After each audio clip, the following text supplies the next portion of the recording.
ꯃꯌꯥꯝꯕꯨ ꯇꯔꯥꯝꯅ ꯑꯣꯛꯆꯕꯒ ꯂꯣꯏꯅꯅ ꯄꯥꯟꯊꯣꯏ ꯃꯉꯥꯡꯅ ꯏꯀꯣꯛꯅꯅ ꯈꯨꯔꯨꯝꯖꯔꯤ꯫ ꯉꯁꯤꯁꯨ ꯃꯍꯧꯁꯥꯒꯨꯝ ꯅꯨꯡꯉꯥꯏꯔꯕ ꯐꯨꯡꯒꯥꯋꯥꯔꯤ ꯑꯃ ꯃꯌꯥꯝꯒꯤꯗꯃꯛꯇ ꯄꯨꯗꯨꯅ ꯂꯥꯛꯆꯔꯦ꯫ ꯋꯥꯔꯤ ꯑꯁꯤꯕꯨ ꯏꯕꯤꯔꯛꯄꯅ ꯁꯅꯥꯊꯣꯏ ꯆꯅꯨ꯫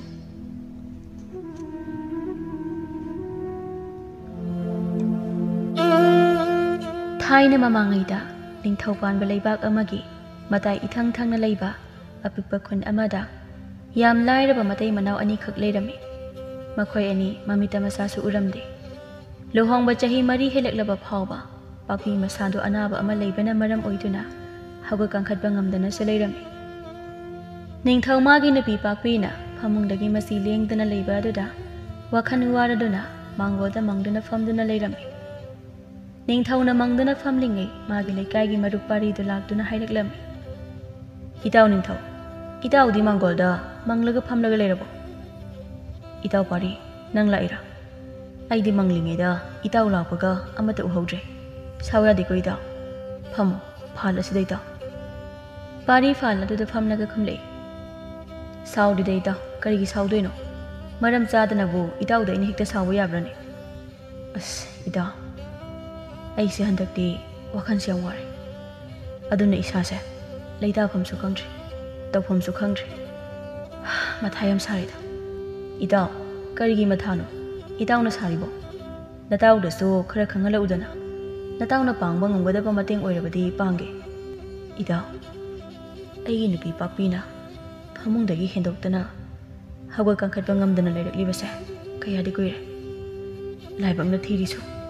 ꯑꯩꯈꯣꯏ ꯑꯅꯤꯒꯤ ꯃꯤꯠꯇ ꯏꯆꯥꯁꯨ ꯑꯃꯠꯇ ꯎꯗ꯭ꯔꯦ꯫ ꯃꯁꯤꯗꯕꯨ ꯑꯩꯅ ꯀꯔꯤꯗ ꯅꯨꯡꯉꯥꯏꯅ ꯂꯩꯗꯣꯏꯅꯣ?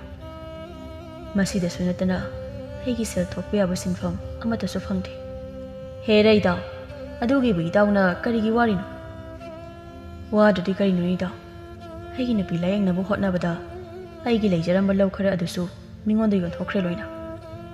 ꯍꯧꯖꯤꯛ ꯂꯩꯍꯧꯔꯤꯕ ꯍꯥꯏꯕꯕꯨ ꯑꯩꯒꯤ ꯏꯪꯈꯣꯜ ꯃꯆꯥ ꯃꯁꯤꯃꯛ ꯈꯛꯇ ꯉꯥꯏꯔꯦ꯫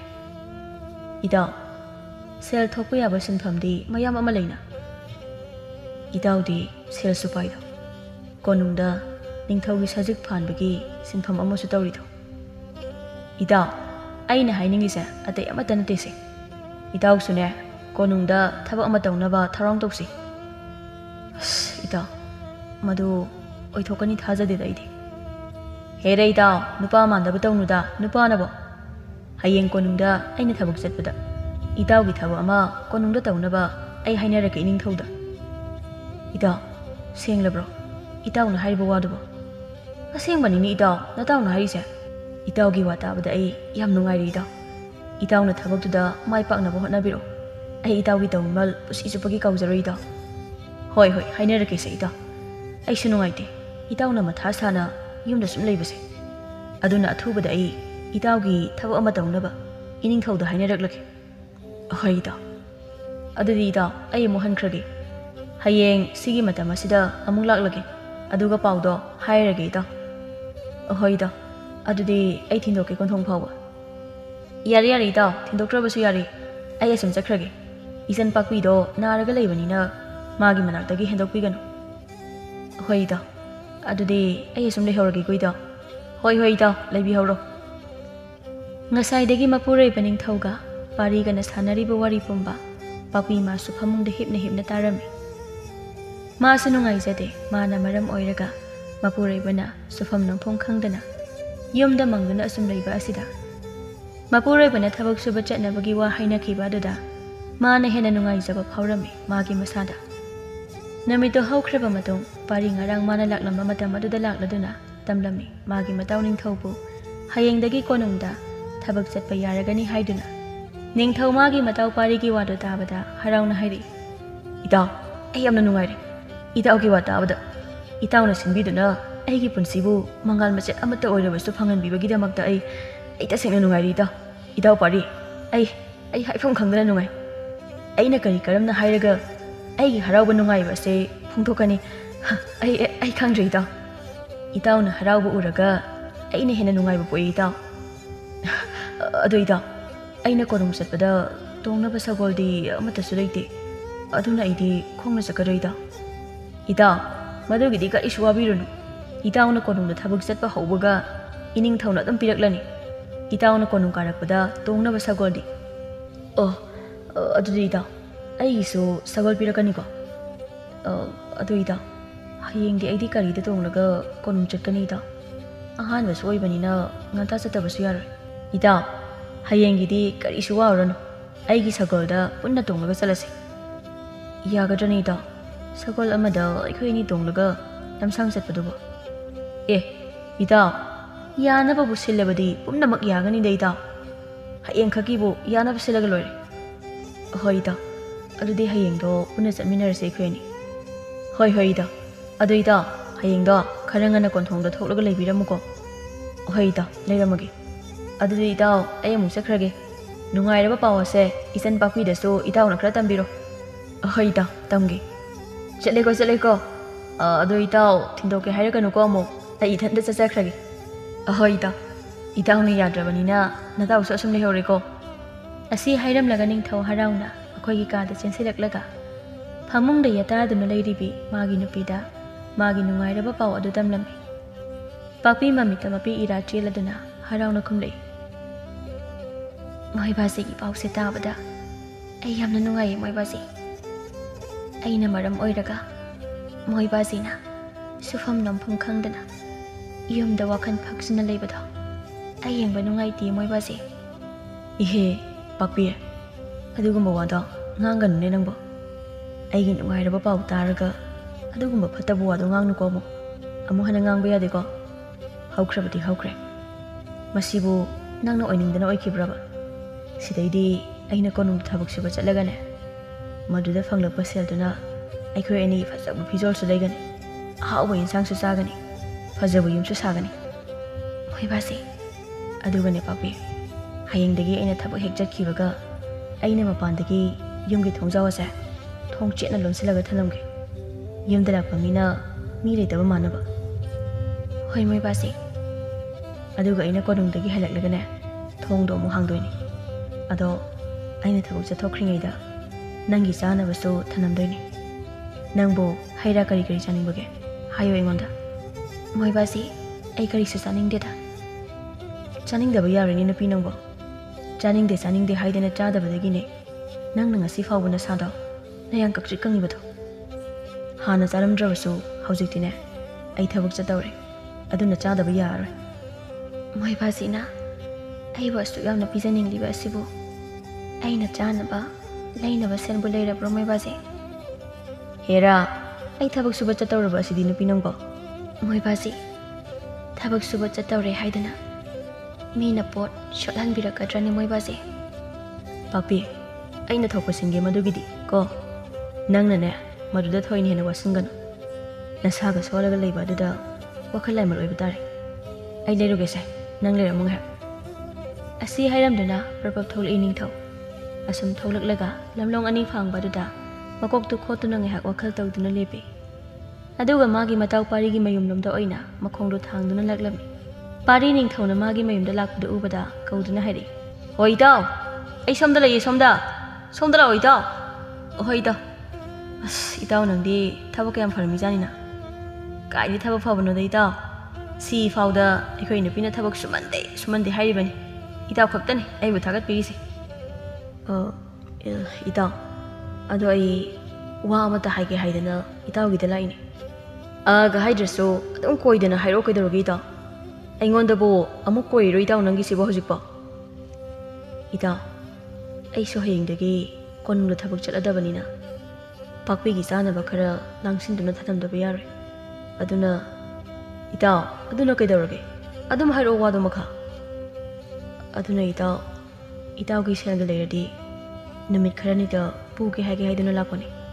ꯍꯦꯔꯥ ꯑꯗꯨꯒꯤꯔꯣ ꯉꯁꯥꯏꯗꯒꯤ ꯏꯇꯥꯎꯅ ꯅꯨꯄꯤ ꯏꯀꯥꯏ ꯊꯤꯒꯟꯕꯤꯗꯧꯅ ꯇꯧ ꯂꯩꯗꯣ ꯂꯥꯛꯑꯣ ꯐꯝꯃꯨ ꯂꯥꯎ ꯁꯤꯗ ꯃꯥꯡꯒꯣꯟꯗ ꯑꯩ ꯁꯦꯜ ꯂꯧꯊꯣꯛꯎꯒꯦ ꯑꯩ ꯂꯥꯛꯑꯝꯕꯗꯨꯗ ꯍꯥꯏꯔꯛꯄꯁꯨ ꯌꯥꯕꯗꯨꯗꯕ ꯏꯇꯥꯎ ꯅꯪꯁꯤꯗꯤ ꯍꯣꯏ ꯏꯇꯥꯎ ꯌꯥꯝ ꯅꯨꯡꯉꯥꯏꯔꯦ ꯏꯇꯥꯎꯅ ꯑꯩꯒꯤ ꯃꯇꯦꯡ ꯄꯥꯡꯕꯤꯕꯁꯦ ꯂꯩꯃꯤꯟꯅꯔꯕꯅꯤꯅ ꯃꯇꯦꯡ ꯄꯥꯡꯅꯕ ꯇꯥꯕꯅꯤꯅꯦ ꯏꯇꯥꯎ ꯑꯩꯁꯨ ꯁꯦꯜ ꯌꯥꯝ ꯂꯩꯕꯗꯤ ꯅꯠꯇꯦꯗ ꯏꯇꯥꯎ ꯊꯥꯒꯤ ꯐꯪꯂꯛꯄ ꯁꯦꯜ ꯈꯔ ꯑꯗꯨꯗꯒꯤ ꯅꯨꯄꯤ ꯑꯉꯥꯡꯒꯤ ꯈꯥꯏꯗꯣꯛꯈ꯭ꯔꯒ ꯑꯩꯅ ꯈꯔ ꯂꯣꯠꯁꯤꯜꯂꯒ ꯊꯝꯍꯧꯕꯅꯤ ꯃꯗꯨꯁꯨ ꯑꯩꯈꯣꯏ ꯅꯨꯄꯤꯅ ꯑꯃꯨꯛ ꯈꯪꯈ꯭ꯔꯗꯤꯅꯦ ꯂꯩꯔꯣꯏꯗꯣꯏꯅꯤꯗꯣ ꯏꯇꯥꯎ ꯃꯥꯅ ꯈꯪꯉꯨ ꯊꯛꯇ ꯂꯣꯏꯁꯤꯟꯈꯤꯗꯣꯏ ꯁꯔꯨꯛ ꯏꯇꯥꯎꯗ ꯄꯤꯊꯣꯛꯄꯅ ꯐꯩ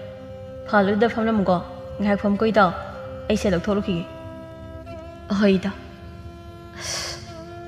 itaw nang leram drabadi ai se ngasi lekai khuding sin thungno chalam gani ko sel thiba adu so kana amatana sel pibi rak loi ko pari gi napi amubi do sawna mai horami magi nupa gi wadu tabada is aror athuka yam tawrami jani ne masigi nupa se amubi ai lobudagi mapunsi ase khar nungai ni hingjari bani haibadi khangdi ne aduga ibu mama na ba nupi kumlena na bidugi nupa sida ima icha ka palaga phatta bo ga ngangadana nungai ni ba nupa na changda changa khodana ka sida changda changwa haisini aina kai dogi yengo ba pari makhoi gi ka da magi nupi ga macha ga leibra haiduna thongba dagi makok tu septhaduna hairap yenglaga makhoi gi ka da jangle amubi phian khok marum dagi khangye kai nupi nangbo phian khok makha du lumi du bo kana thinu nang nupi huran badawna khuning kang kang dunu changlaga paksi dagi se lok thokai tawri du bo kai gi no ha hei aina paksi dagi se lok thopada nangna panabagi mathau ta de khangaba is kariye yum se ai lakpadagi yum malakhibane haibase nupa nang kawra malini ko as taning di ko nupi hado se amamba marasida ugu udre nang ko nang na ai uba uda ba khangde leina mathau maram khangdabi kum leina chenbi sirum narumbi adugi nupa sida selfie khibane somya yaroi ko nupa nang hei taning di chatho saide nupi na nangi sal sarung note ai nupi ge tawri se ai gi sal saruk khangaba ai gi asi haidana pari magi napi amubi bu inthoklaga paksi dagi sel khara lawthoklaba matungda paksi do so amuk chena lonsilamaga thokle oh yum sida laiminari ba ina haiba wana inda khai selfie rabana trona pana adudi khangi dana amubi agi igul he kari thoena tawsu sarina maral su seki amalerektaba mana pari nungai tabadi khajik bokse thamoida magi napi na haikribu wasingdo magi matau ningthau taramnani khanbada ningthau ma sumagi matau pari gi napina hairibado loina tai adubu upai leimandabana tasina daba saduna famlambadagi phuk hagotladuna sumang matonda koisu chatpa sanaduna leisane pari magi matau na sumang matonda leirambaduda harauje maramdi magi napina haikribu wasingdo taramlaroi khanduna ida sumang matonda leplaga oin leirabo aina mangolda famlam haraga ida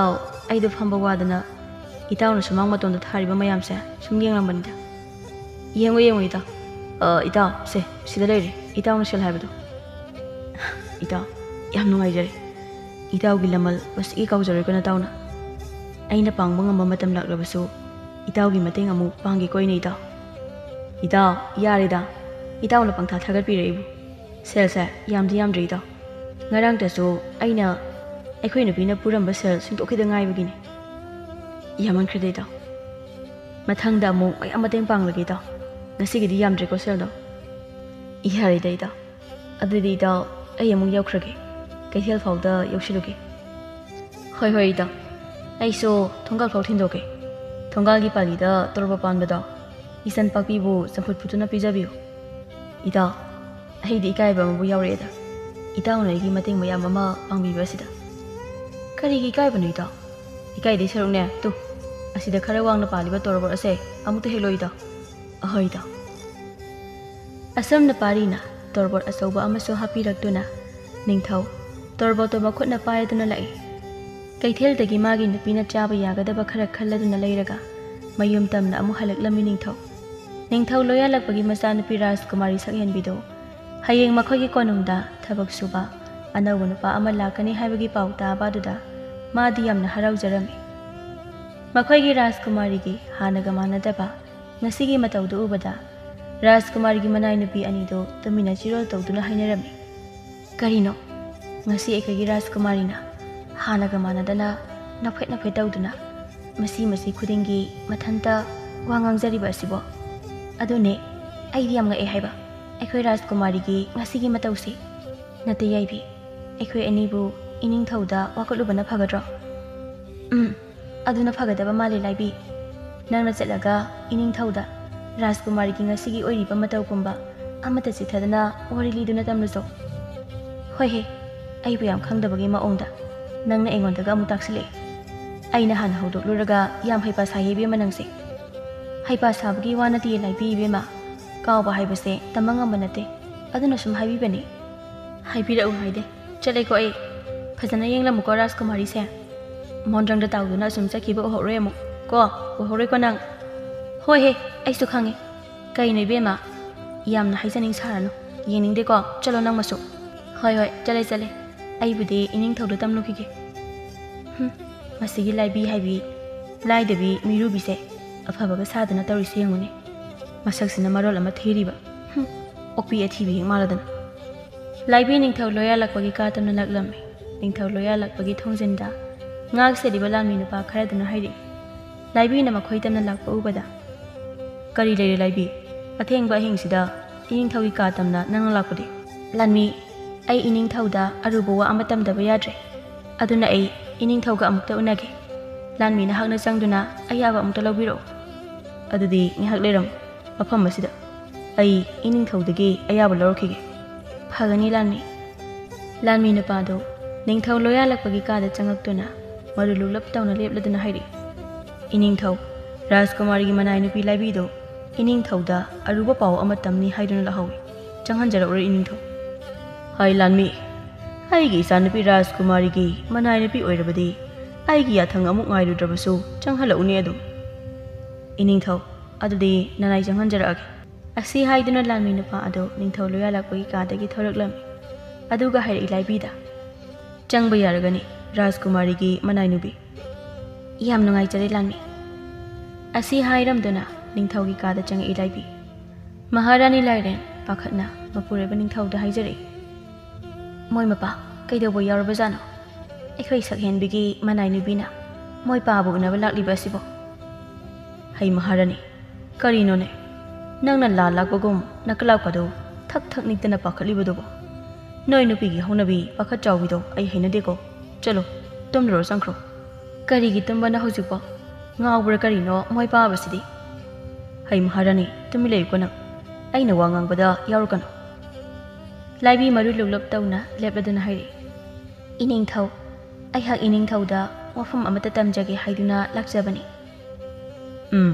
tamu laibi nangna hainingbu wapumba ningthaw loya lakpaigi famda iningthaw Rajkumari do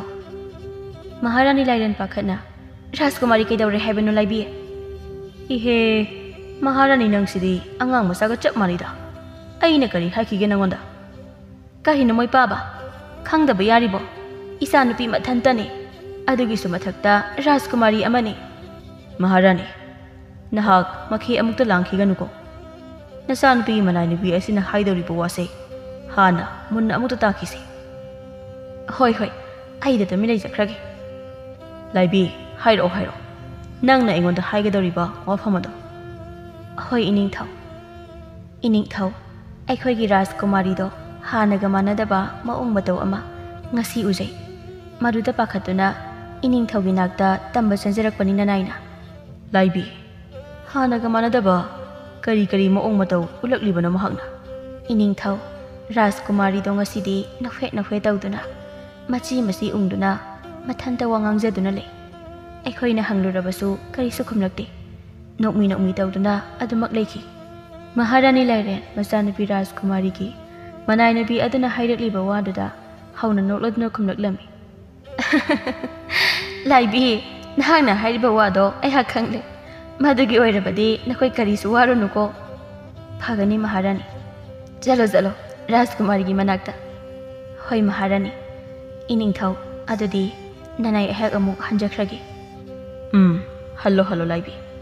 nakhoina Rajkumari do khara seksina senauko nahakna hairiba wafam aduna asumba oirabade hoi senajage iningthaw asi hayamdana laibi ningthaw Maharani anigi kadagi thokhirami masanupi Rajkumari gi manai nubi laibi hek thokhibaga Maharani lairen mapureba ningthaw do onsindana hairaklami moi baba nasanupi gi damak wakhal wabirano Maharani na tayang haidorokliba waduda ningthaw loya lakpa ngakna magi Maharani da yengladuna hairi karino ne Maharani hauji isanupi gi manai nubi aduna isanupi gi wa tamge haiduna changlukpa matamdana nangna pakhatamlaga hauji isanupi gi manai nubi na chakraba matam sidana nangna tayang na haidorokliba waduba moi baba ꯅꯆꯥꯅꯨꯄꯤꯅ ꯃꯆꯤ ꯃꯆꯤ ꯅꯣꯛꯐꯦꯠ ꯅꯣꯛꯐꯦꯠ ꯃꯪꯗꯨꯅ ꯃꯣꯟꯗ꯭ꯔꯪ ꯑꯃꯗ ꯂꯩꯔꯤꯕꯗꯣ ꯑꯇꯩ ꯑꯃꯠꯇꯒꯤ ꯅꯠꯇꯤꯌꯦ ꯃꯣꯏ ꯄꯥꯕ ꯍꯌꯦꯡ ꯀꯣꯅꯨꯡ ꯑꯁꯤꯗ ꯁꯒꯣꯜ ꯁꯦꯟꯅꯕꯒꯤꯗꯃꯛ ꯅꯤꯡꯊꯧ ꯑꯃ ꯂꯥꯛꯀꯅꯤ ꯍꯥꯏꯕꯗꯨꯒꯤꯅꯤ ꯍꯥ ꯀꯔꯤꯅꯣꯅꯦ ꯍꯥꯏꯁꯤꯕꯣ ꯁꯒꯣꯜ ꯁꯦꯟꯅꯕꯗꯨꯒꯤ ꯃꯁꯛꯁꯨ ꯎꯗ꯭ꯔꯤꯉꯩꯅ ꯀꯔꯝꯅ ꯑꯩꯒꯤ ꯏꯆꯥꯅꯨꯄꯤ ꯔꯥꯖꯀꯨꯃꯥꯔꯤꯅ ꯑꯄꯥꯝ ꯅꯨꯡꯁꯤ ꯄꯣꯛꯂꯨꯔꯤꯕ ꯅꯤꯡꯊꯧ ꯑꯃꯅ ꯑꯩꯈꯣꯏꯒꯤ ꯀꯣꯅꯨꯡꯁꯤꯗ ꯁꯒꯣꯜ ꯁꯦꯟꯅꯕ ꯂꯥꯛꯄ ꯍꯥꯏꯕꯁꯦ ꯃꯨꯟꯅ ꯈꯟꯕꯤꯔꯣ ꯃꯣꯏ ꯄꯥꯕ ꯑꯍꯤꯡꯗꯣ ꯍꯧꯈ꯭ꯔꯕ ꯃꯇꯨꯡ ꯅꯤꯡꯊꯧ ꯃꯝꯂꯤꯉꯩ ꯍꯧꯒꯠꯇꯨꯅ ꯃꯥꯒꯤ ꯅꯨꯄꯤ ꯄꯥꯛꯄꯤꯒꯤ ꯆꯥꯅꯕ ꯈꯔ ꯁꯦꯝꯕꯤꯔꯗꯨꯅ ꯐꯃꯨꯡ ꯃꯆꯤ ꯑꯗꯨꯗ ꯊꯝꯕꯤꯔꯝꯃꯤ ꯃꯣꯏꯕꯥꯁꯤ ꯌꯥꯔꯅꯤꯗ ꯑꯗꯨꯝ ꯊꯝꯕꯤꯔꯝꯃꯣ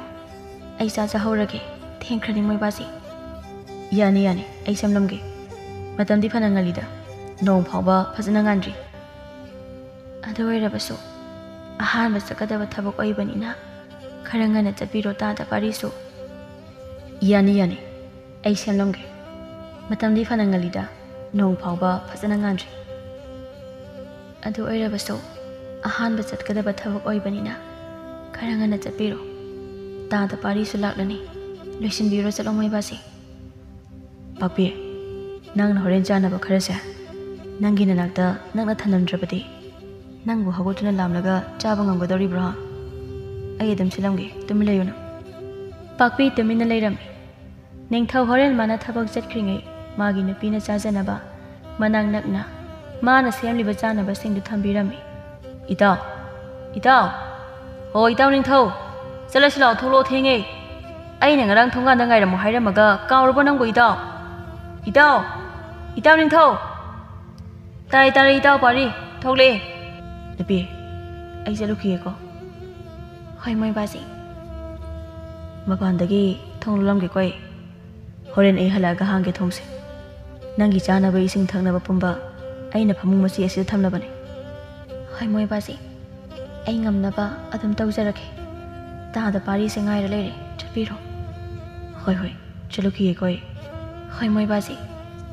निंगथौ थोंगदो मपानदगी चेना लोनसलमदुना थौलई कोनथोंगलमदा पारी ngaiduna लेरमे सगल मथक अदुदा तोंगलदुना अदुमा मदे उबदा हाइर इनिंग थौना इताव नंदी सगोलदगिगा अमदा कुमलमद्रेना आई ngaibado इताव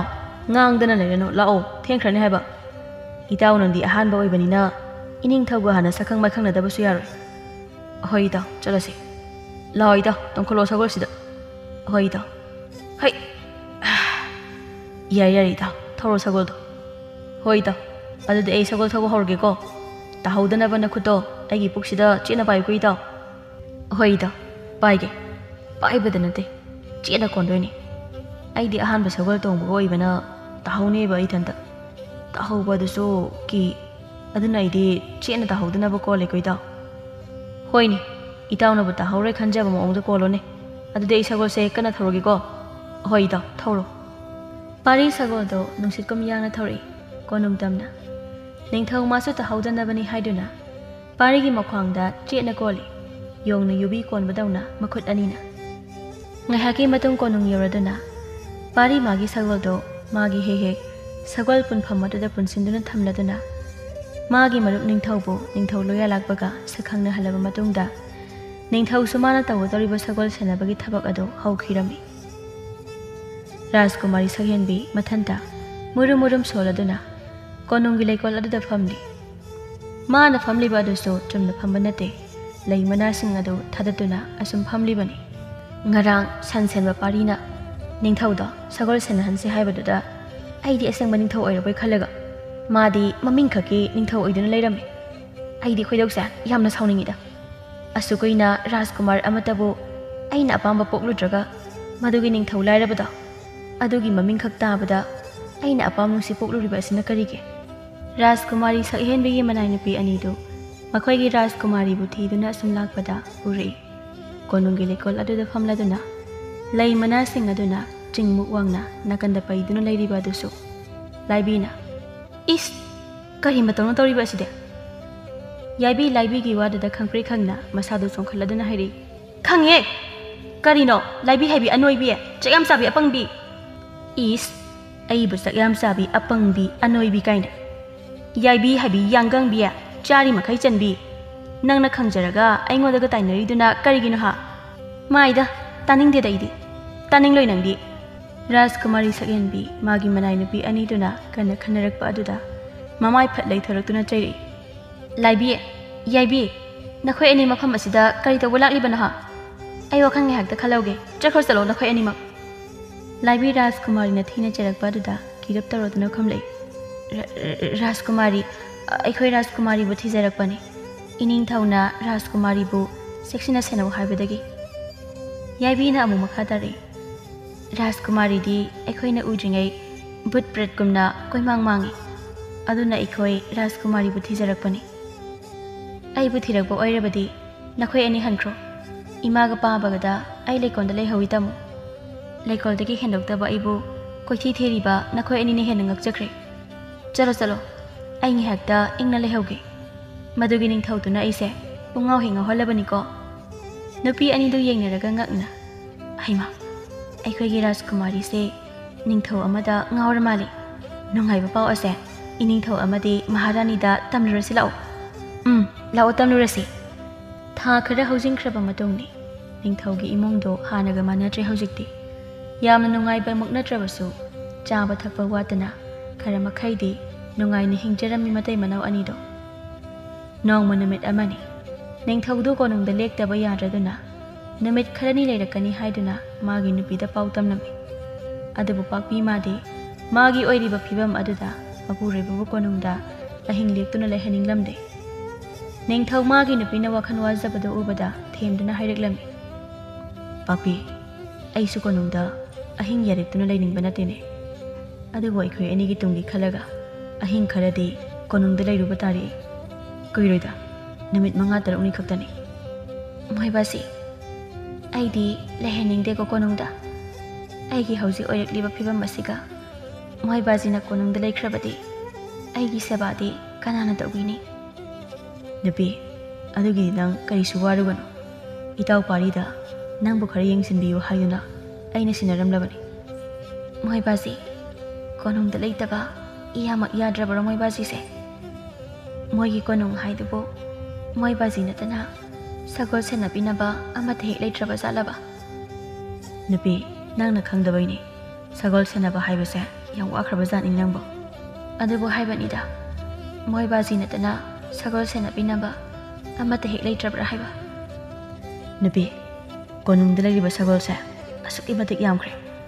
मसिंग थीबदा वारगदबा सगोल मयाम अमने अदुक चावख्रबा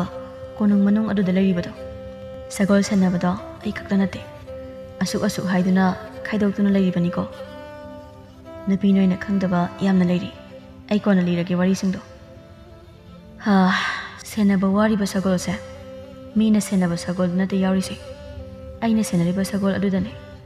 अदुना आई कोनुंगदा लेतबा यारिदोरिबने यारि चपिख्रो नोइगी वारिगदो ताजानिंद्रे खित आइदि यमसिदा पांगल सोलबी आई खक्तंग हुंदोक्लगा थानमनि खलिबा मोइबाजीगी कोक्तुने आइना यामना ngakलिबसे हानदि याम नुंसिबिरंबने आइसे अदुबो हौजिक्ति हौजिक्ति कैदरबा हा हाइरो हाइरो हौजिक्ति कैदरगेबा हौजिक्ति राजकुमारी अदुगा असिकपा मफम अदुदा नुंगाइना लेमिनरबा नत्रो हाइनुपि नंगबु नसनरे केनगदबो वादो अदुमना ngangnune निंगथौ मना फक्लांग थेली हाइनबा वा अमसु लेबनिको मदु नंग कावगनुको चटपिरो यारे इनागदा मत लेबिरनो असी हाइदना पाकपी कासिललोमदा ममाइदो अनसनदना तुमलगा लेखिरमे निंगथौ मासु खांगे मागी नुपीना माबु कोनुंगदा अहिंग यारेक्तुना लेहनिंगदे हाइबा अदुबु निंगथौ लेबाक अमगी निंगथौगी याथंगनि खन्ना मागी नुपीबु अमुक खना थेमलुद्रे हयेंग माना कोनुंगदगी हलकलबा मतमदा थेमलगे खल्लदुना राजकुमारी सकहेनबी ngasi मागी थमोइदा फाउरिबा सगोल सेनबा निंगथौबु माना नुंसिजबा अदु ममा महारानी दा तमलमी मचानुपी राजकुमारी वादु ताबदा महारानी लाइरेन मई हौना सावदुना करी नुपी लेरबा सगोल सेनबा अमदा करमना लेबाक अमगी निंगथौ महारानी अनिगी अमता पोक्सबी राजकुमारीना अपाम नुंसी पोक्लुरिबा ngalingay nangi khongthangdo handoho natrabadi lebak wathok oiganiko imagi sayenbi nate aikhoiga thangnana leiriba lebak sing asigi rajkumar amata sunataba Sagol senaba nupa. Nokpu nonninglene Maharani aidi. Leibak amagi Rajkumari na sagol senaba nupa amabu nungsibu pokluriba. Ima na pabada khara hudokpiyu wafam ase. Ima na hairabadi pabada soidana yarakani. Hai, nangi pabana yabadi laradana. Hatokpigi dum hairakani ko. Nangi pabada haijingi. Aina hana hairibasini. Aina sunupadu pamdi. Nangna aina pamdi hairibasida. Karigumba usitraduna. Nungsiduna adum lairaba. Aibu phate hainuko nang. Thamoida nungsikrabasibu kamaina nungsigano haino ima. Nungsiba masak yam khangbiro nangse. Ha. Nangse pharabasu phadrabasu leibak amagi Rajkumari ne. Nasana wakhal tawko. Aina hairibasida yaredana. Sagol senaba nupa nang nungsijarido masak khangdoklaga hatokhigani khangjo. Asi hairamduna sauna chatkirame Maharani Leirendo. Rajkumari sakhenbi mamagi waduda wakhal nungaitana leihorame. Rajkumari sakhenbi kapladuna mathanta haijarame. Rajkumari na sagol senaba nupabu apam nungsiba pokpa yade haiduna wayel amasu leibra. Asau macha khaiduna sembiramliba karigino. Taibang bus sembiriba taibang mapun hakna. Ningthau magi sagol senafam thokpa seluraba matungda sagol singado sagol sangda hoijilaga thanamlaba matungda magi matau parigi manakta lakladuna magi napibu mana yumda leitringaida khara phajana yengsinbinaba hairami. Itau pari aina yumda leitringai aigi nupi papibu itauna khara yengsinbiramuko itau. Hoide itau aina yengsilage hairamaktada itauna hanjin hairisibu nate. Itau nungbo aibu thajadabagi waro. Thajadabagi wa nate da itau. Pakpido ai konungda hing yarektuna leheninde yam hayobane. Aduda nungaitraduna sum haibane. Itau aina phanaba silagese. Madugi damak itau nu wakhal warano. Nata wayama isau samu lagibasidi itau. Itau khangrada wakhalsa yang ware. Aigi nupi pakpigi khanbada toklasira khangdida. Iding thauda haijaraga sagol senaba sisu. Itau na sagol senbadagi natro. Itau gi imungna khara sapharaklibado. Sagol mangau thiba khara yawbugi ining thauna konungda namik kharani leiduna senau haibagibu punsi supagi thabak tokpa haunabro itau. Itau na haribadubudi chamme. Aduda itau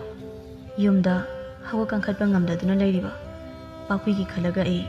sagol senabaga se tokningide itau. Yari se itau aina phanaba silage. Itau na halaktriba phawdi aisu hankrage itau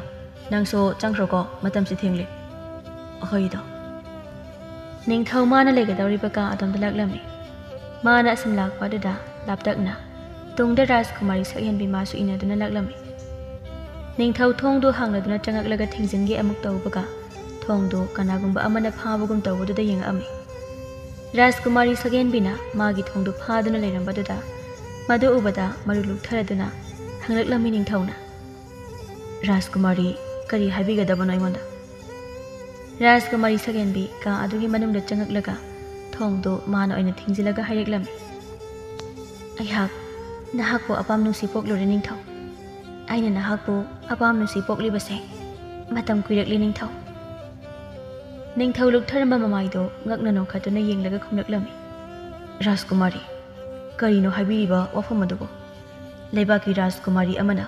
adugumba phagido tawbiganuda atopa mina takhraga Rajkumari bu noknabigani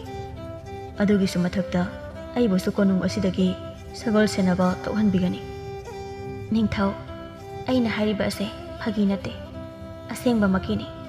ai nangbu thamoi sena nungsire ningthau. Rajkumari adugumba mathang marong khangdaba wada Rajkumari na ngangbiganu thokpikhoka sidagi ai thongsilon sinjarage. Adudi hayo aibusu nangna nungsi haina ningthau. Rajkumari nahangna ai punsi mahing khangdabagi aibu nungsiruba oiramlabasu ai haijage aduga aibu nungsibiganu. Aise pakhang nate nupi leiraba nupa amani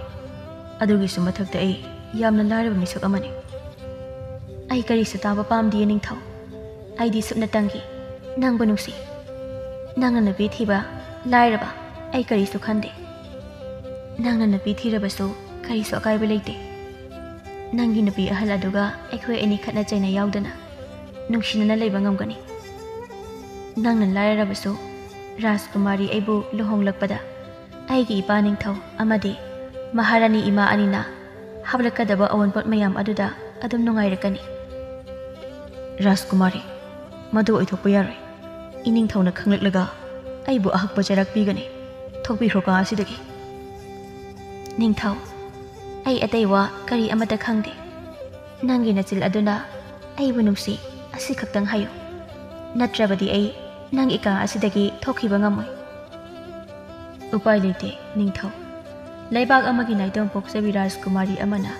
ꯒꯤꯔꯤ ꯒꯤꯔꯤ ꯇꯛꯇꯨꯅ ꯃꯥꯕꯨ ꯅꯨꯡꯁꯤ ꯍꯥꯏꯌꯨ ꯍꯥꯏꯗꯨꯅ ꯂꯩꯕ ꯑꯗꯨꯗ ꯑꯇꯣꯞꯄ ꯎꯄꯥꯏ ꯑꯃꯠꯇ ꯂꯩꯇ꯭ꯔꯕꯅ ꯃꯥꯁꯨ ꯔꯥꯖꯀꯨꯃꯥꯔꯤꯕꯨ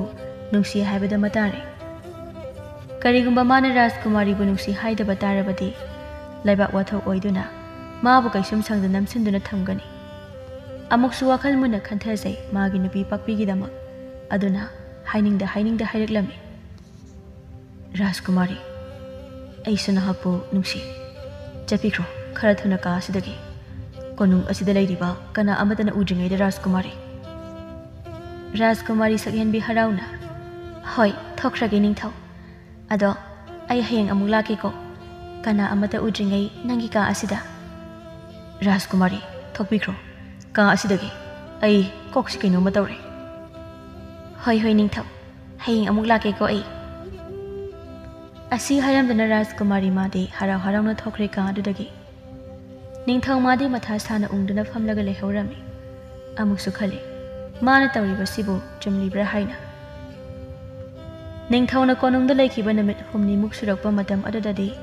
ꯄꯥꯔꯤꯒꯤ ꯅꯨꯄꯤ ꯑꯃꯨꯕꯤꯁꯨ ꯈꯪꯂꯛꯂꯝꯃꯤ꯫ ꯃꯥꯒꯤ ꯅꯨꯄꯥꯅ ꯅꯤꯡꯊꯧꯒꯤ ꯅꯨꯄꯤ ꯄꯥꯛꯄꯤꯕꯨ ꯌꯦꯡꯁꯤꯟꯕ ꯍꯦꯛ ꯍꯦꯛ ꯆꯠꯂꯤ ꯍꯥꯏꯕ꯫ ꯑꯃꯨꯕꯤ ꯁꯥꯎꯅ ꯃꯥꯒꯤ ꯅꯨꯄꯥꯒꯤ ꯃꯅꯥꯛ ꯆꯪꯉꯛꯑꯒ, ꯅꯨꯄꯥ, ꯅꯍꯥꯟ ꯃꯈꯩ ꯑꯩꯅ ꯈꯪꯗ꯭ꯔꯤꯉꯩꯅꯤ꯫ ꯉꯁꯤꯗꯤꯅꯦ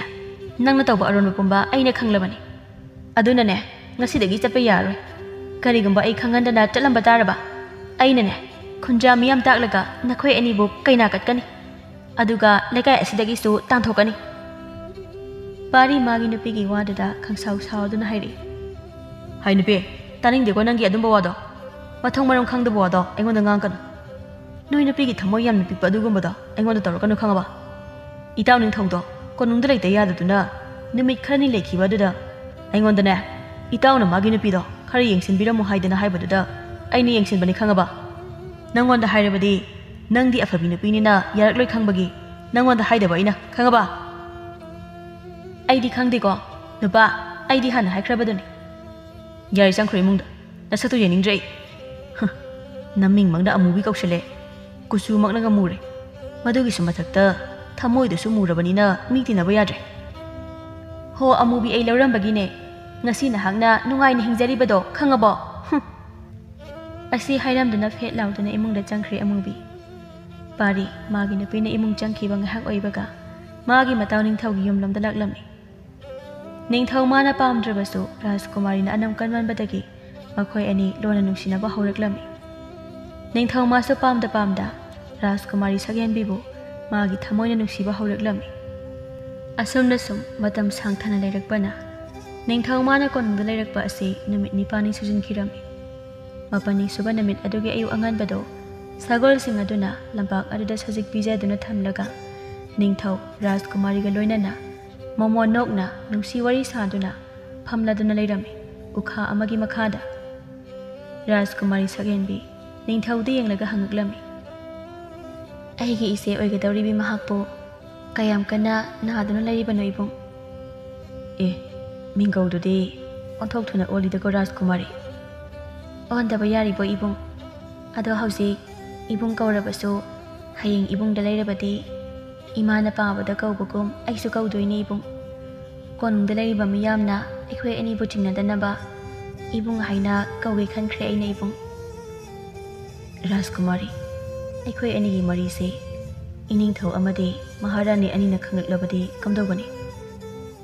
ꯀꯔꯤꯁꯨ ꯇꯧꯔꯣꯏ, ꯄꯥꯈꯠꯀꯅꯣ ꯏꯕꯨꯡ꯫ ꯔꯥꯖꯀꯨꯃꯥꯔꯤ ꯅꯍꯥꯛꯇꯤ ꯐꯩꯗꯣ, ꯑꯩꯗꯤ ꯂꯥꯏꯔꯕ꯫ ꯏꯕꯨꯡ ꯃꯈꯥ ꯇꯥꯕꯤꯔꯅꯨ ꯌꯥꯔꯦ, ꯑꯩ ꯂꯣꯏꯅ ꯈꯪꯉꯦ, ꯑꯗꯨꯅ ꯑꯩꯅ ꯐꯅꯕ ꯁꯤꯟꯖꯒꯦ꯫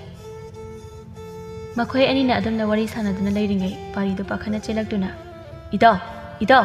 yam thuna yumda jasilo Idaw kaidabu yaurgi yumda Idaw isan pakwido Idaw bu uninga hewe masadasu hanaga mana haude yam sojil hawi Idaw ha Ningthau phomlambadagi fukhawatuna kana chen khirami Rajkumari Sagenbi kana chen khriba ningthau bu yengduna lehaurami Pari su ningthau gi matung inaduna kana chelaklami Sagol thauduna chatpada aduk sangkhraba lamdo khongna chelakpada mikup pharamde ningthau yumgi thongdu hangtokduna makhoi gi ka tamna chenselakpa matamda mangda oiramlibadu ubada kunthaduna ningamdana kapladuna hairi Papi nang aibu warona taibang chi thalokduna chalabra Ningthau mapidu phatphat amuk teithokladuna hawilakladuna laklaga magi napibu mathada chena koladuna kapladuna ningamdana haidaklami Papi nangna haibe ilam labadi ai singa sisu nang se egi mitmangda phamunga sida hipladuna leiba ugani ko nang de aibu warona chakre aishu ningamdana lehore do Papi nang de wahana siramlani dako ngasigi mikup singaiduna Papi Asum konduna nga hakaptuna leiringai khanghaudana arangba maingalgumba ama paisilaktuna khanghauda Papi gi haksang ado sanamachugi mairel maru ama onthokhirami mataududa kaplamba ningthau hena kapladuna ona thoina magi napina mabu warauna chakre khana tengthari Papi nangdi ebu warau hetmanbana mairel maru ola boidako Mathang mapok haibada leiramba tarabadi nangai amuk hana thengngesiko Papi ai lale nangna haiba iludaba ai lale Pari magi mataw ningthaugi matawdu yengbada nungaitraduna themjenbiri Idaw yare se kaplano isan Papi na Idaw bu kari suwaro khiba leite sumna tangi mana Idaw bu uzaba pamkhiba khakni Idaw ai siam pateko ai nupigi aroi pamiku phawa unazaba phangkidre mana isi yang warawramgani haiba ai khange Idaw mana warau hemanbana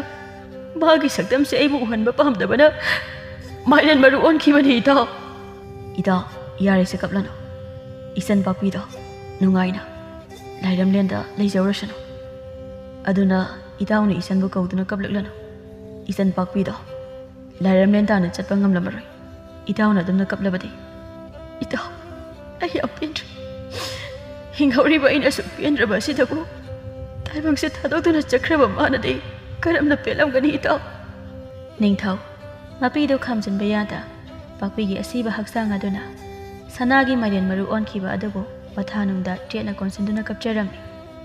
tha kharagi matongni Rajkumari Sakyenbi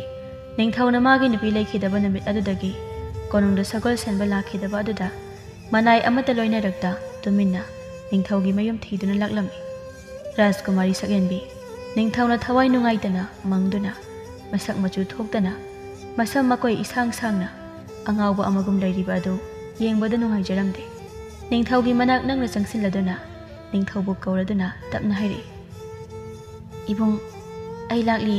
ibungi nakta punsigi oina konung thadoklamduna ibungi nakta punsise lelurage khana laklabani Ningthau mamit khana isiksingna leiriba asukpa adubu thugairakliba misak aduda mamit khana yengaklami adubu mana yengthorakwa matamda Rajkumari Sakyenbi oiramba aduda mityengduna thaikhiduna phamlambadagi hawelaktuna hangakami Rajkumari nahak laklibra mafam asida Ibong ai nahaki nakta punsisto palairage khanduna konung thadokduna laklabani Rajkumari madu aithokpa yar wa makha taba nangtringai Ningthau loya lakpagi lami mayam amana makhoina leiriba mafam adubu aronaina koisilaklami Rajkumari Sakyenbi kina Ningthau gi tungda lotuna leirami Ningthau loya lakpa amadi maharani leiren sagol gari adudagi kumtharaklaga sauna machanupi Rajkumari gi manakta changaktuna hairaklami He ikaiba naidubi aina kayarak nangoda haikrage ha nupa asiga mari thamba yaroi haina nangbo hek pokliba nama aina haibuwa hiktokpagasu sarini nang haujikti leiba phungjaw thile Ningthau maharani anigi maisu khure nangbo ija oina poklubana ꯅꯤꯡꯊꯧ ꯂꯣꯌꯥꯂꯛꯄꯅ ꯑꯃꯨꯛ ꯁꯥꯎꯅ ꯍꯥꯏꯔꯛꯂꯝꯃꯤ꯫ ꯅꯤꯡꯊꯧꯒꯤ ꯏꯆꯥꯅꯨꯄꯤ ꯔꯥꯖꯀꯨꯃꯥꯔꯤ ꯅꯍꯥꯛꯅ ꯅꯨꯄꯤ ꯁꯤꯈ꯭ꯔꯕ ꯂꯥꯏꯔꯕ ꯁꯒꯣꯜ ꯁꯦꯟꯅꯕ ꯑꯁꯤꯗ ꯂꯩꯒꯦ ꯈꯜꯂꯕꯗꯤ ꯇꯥꯎ, ꯅꯈꯣꯏ ꯑꯅꯤꯃꯛ ꯅꯨꯄꯥ ꯑꯁꯤꯒꯤ ꯌꯨꯝꯗꯒꯤꯅ ꯅꯤꯡꯊꯧ ꯑꯩꯒꯤ ꯀꯣꯅꯨꯡꯒꯤ ꯁꯅꯥꯊꯣꯡ ꯐꯥꯎꯕꯒꯤ ꯂꯝꯕꯤ ꯅꯥꯀꯟꯗ ꯍꯧꯔꯤꯕ ꯎ ꯋꯥ ꯑꯩꯈꯣꯏꯅ ꯆꯠꯅꯔꯤꯕ ꯂꯝꯕꯤ ꯑꯁꯤ ꯁꯅꯥꯅ ꯏꯪꯒ꯭ꯔꯤ ꯁꯤꯠꯍꯜꯂꯨ꯫ ꯃꯁꯤ ꯉꯝꯗ꯭ꯔꯕ ꯅꯈꯣꯏ ꯑꯅꯤꯃꯛ ꯅꯤꯡꯊꯧꯅ ꯑꯉꯥꯡ ꯑꯣꯜꯍꯟꯒꯅꯤ ꯈꯪꯉꯨ꯫ ꯀꯔꯤꯅꯣ ꯃꯣꯏ ꯄꯥꯕꯅ ꯍꯥꯏꯔꯤꯕ ꯋꯥꯐꯝ ꯑꯗꯨꯕꯨ? ꯍꯧꯖꯤꯛꯃꯛ ꯅꯆꯥꯅꯨꯄꯤ ꯑꯁꯦ ꯄꯨꯗꯨꯅ ꯆꯠꯈ꯭ꯔꯁꯦ ꯑꯩꯈꯣꯏ꯫ ꯃꯍꯥꯔꯥꯅꯤ, ꯃꯥꯅ ꯑꯁꯨꯛ ꯄꯥꯝꯖꯔꯕ ꯅꯨꯄꯥ ꯑꯁꯤꯒꯤ ꯃꯅꯥꯛꯇ ꯆꯠꯇꯨꯅ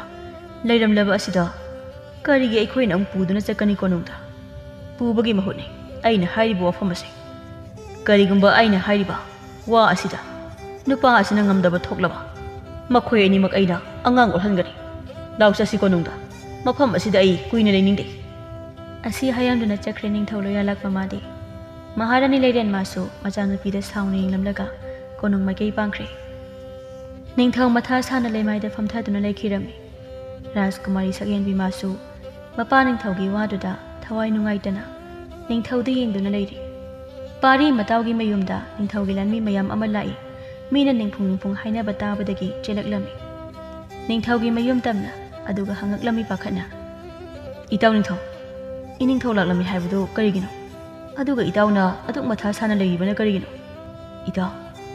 ꯑꯩꯅ ꯍꯧꯖꯤꯛ ꯇꯧꯗꯧꯔꯤꯕ ꯑꯁꯤꯕꯨ ꯀꯔꯤꯅꯣ? ꯏꯅꯤꯡꯊꯧꯅ ꯑꯩꯍꯥꯛꯅ ꯔꯥꯖꯀꯨꯃꯥꯔꯤꯕꯨ ꯄꯥꯝꯂꯕꯗꯤ ꯑꯩꯒꯤ ꯌꯨꯝꯒꯤ ꯊꯣꯡꯒꯥꯜꯗꯒꯤꯅ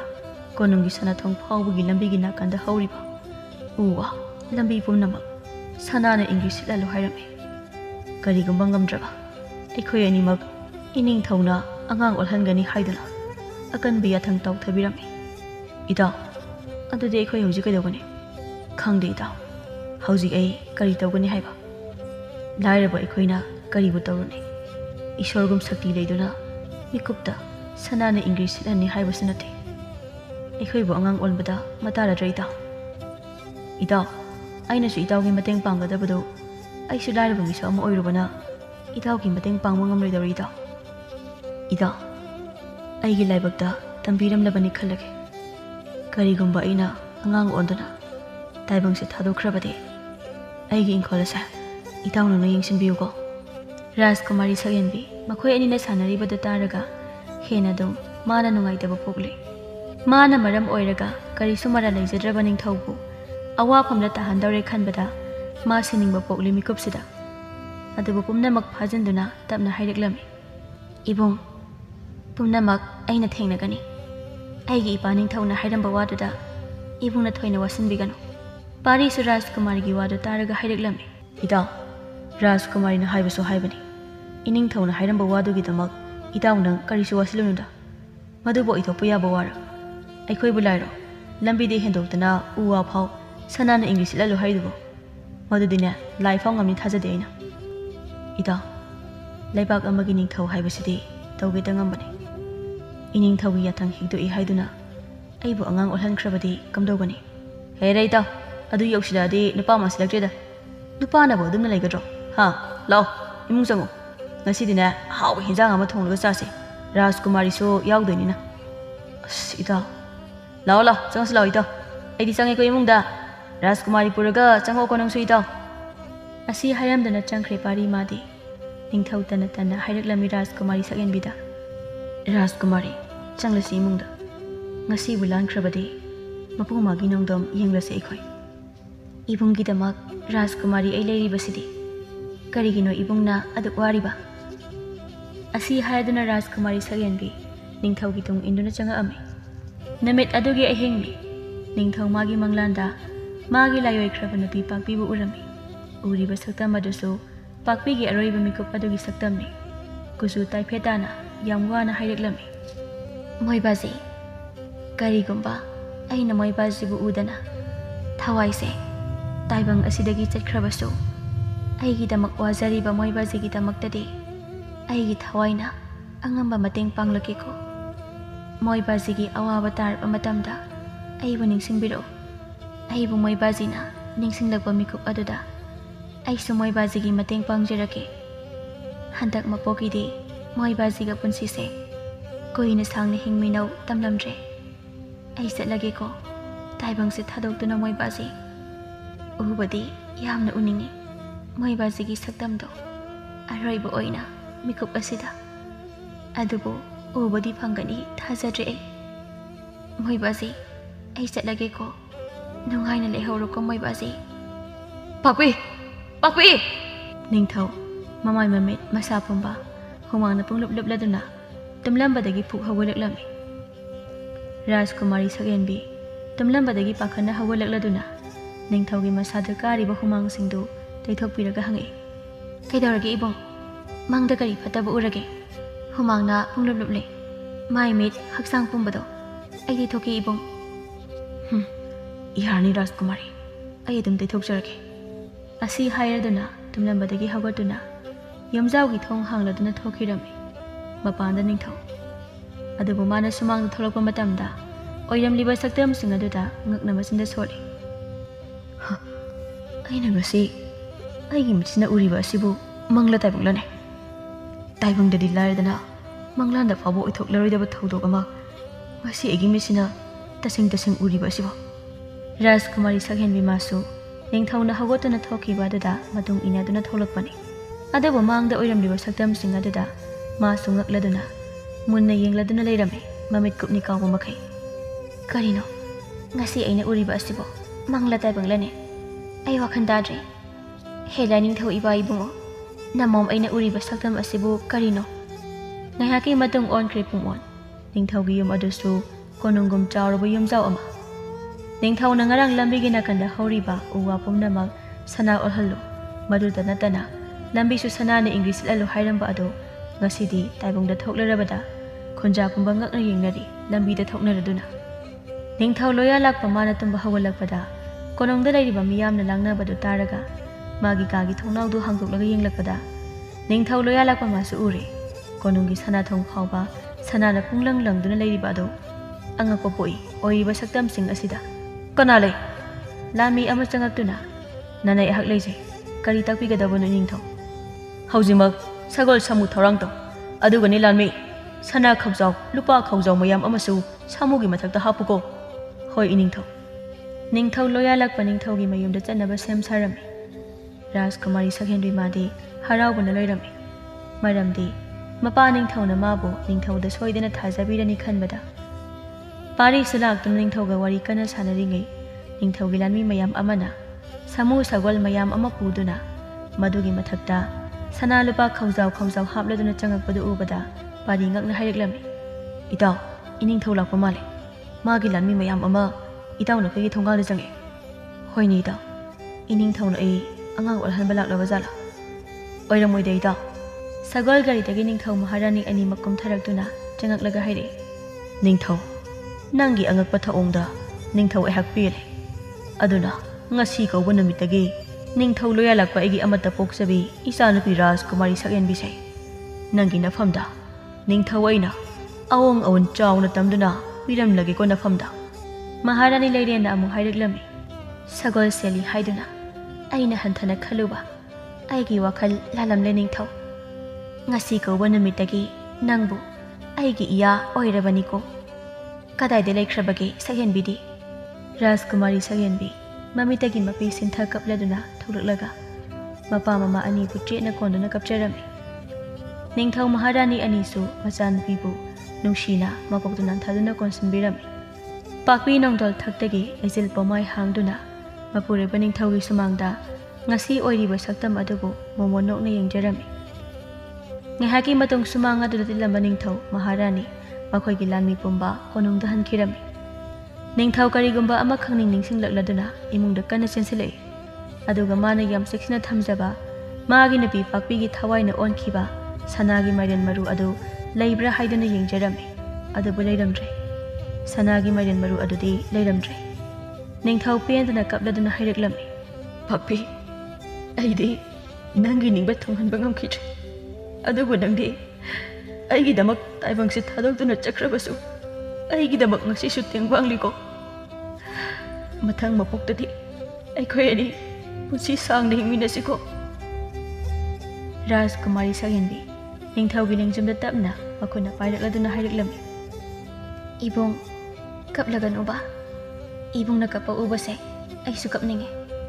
ꯑꯩꯈꯣꯏꯅ ꯃꯣꯃꯣꯟ ꯅꯣꯛꯅ ꯂꯩꯕ ꯎꯔꯕꯗꯤ ꯏꯆꯦꯅ ꯁꯣꯏꯗꯅ ꯑꯁꯤ ꯂꯩꯕꯥꯛꯇ ꯃꯣꯃꯣꯟ ꯅꯣꯛꯅ ꯂꯩꯒꯅꯤ. ꯑꯩꯈꯣꯏꯅ ꯌꯥꯝꯅ ꯋꯥꯅ ꯂꯩꯔꯕꯗꯤ ꯏꯆꯦꯗꯣ ꯌꯥꯝꯅ ꯋꯥꯅ ꯂꯩꯒꯅꯤ ꯑꯁꯤ ꯂꯩꯕꯥꯛꯇ. ꯑꯗꯨꯅ ꯏꯕꯨꯡ ꯅꯪ ꯀꯞꯂꯒꯅꯨ. ꯅꯤꯡꯊꯧ ꯃꯄꯤꯗꯨ ꯐꯠ ꯐꯠ ꯇꯩꯊꯣꯛꯂꯒ ꯍꯣꯏ, ꯑꯩ ꯀꯞꯂꯔꯣꯏ. ꯉꯁꯤ ꯀꯧꯕ ꯅꯨꯃꯤꯠꯇꯒꯤ ꯑꯩꯒꯤ ꯃꯤꯠꯁꯤꯗꯒꯤ ꯄꯤ ꯃꯔꯤꯛ ꯑꯃꯠꯇ ꯆꯤꯟꯊꯍꯜꯂꯔꯣꯏ. ꯑꯩꯒꯤ ꯄꯥꯛꯄꯤꯅ ꯋꯥꯗꯅꯕ. ꯀꯔꯤꯒꯨꯝꯕ ꯑꯩꯈꯣꯏ ꯑꯅꯤꯅ ꯂꯥꯏꯕꯛ ꯐꯗꯨꯅ ꯑꯍꯥꯟꯕ ꯑꯩꯈꯣꯏ ꯑꯅꯤꯒꯤ ꯃꯤꯠꯇ ꯏꯆꯥꯅꯨꯄꯤ ꯎꯕ ꯇꯥꯔꯕ ꯃꯍꯥꯛꯇꯣ ꯄꯥꯛꯄꯤ ꯅꯪ ꯑꯣꯏꯅ ꯍꯜꯂꯛꯈꯣꯀꯣ. ꯃꯣꯃꯣꯟ ꯅꯣꯛꯆꯩ ꯄꯥꯛꯄꯤ ꯃꯄꯨꯔꯣꯏꯕꯒꯤ ꯋꯥꯗꯨꯗ. ꯑꯁꯨꯝ ꯅꯣꯛꯅ ꯅꯣꯛꯅ ꯂꯩꯆꯤꯜ ꯄꯣꯃꯥꯏꯁꯨ ꯂꯣꯟꯁꯤꯟꯈ꯭ꯔꯦ ꯇꯞꯅ. ꯔꯥꯖꯀꯨꯃꯥꯔꯤ ꯁꯛꯍꯦꯟꯕꯤ ꯑꯃꯗꯤ ꯅꯤꯡꯊꯧꯁꯨ ꯅꯨꯃꯤꯠ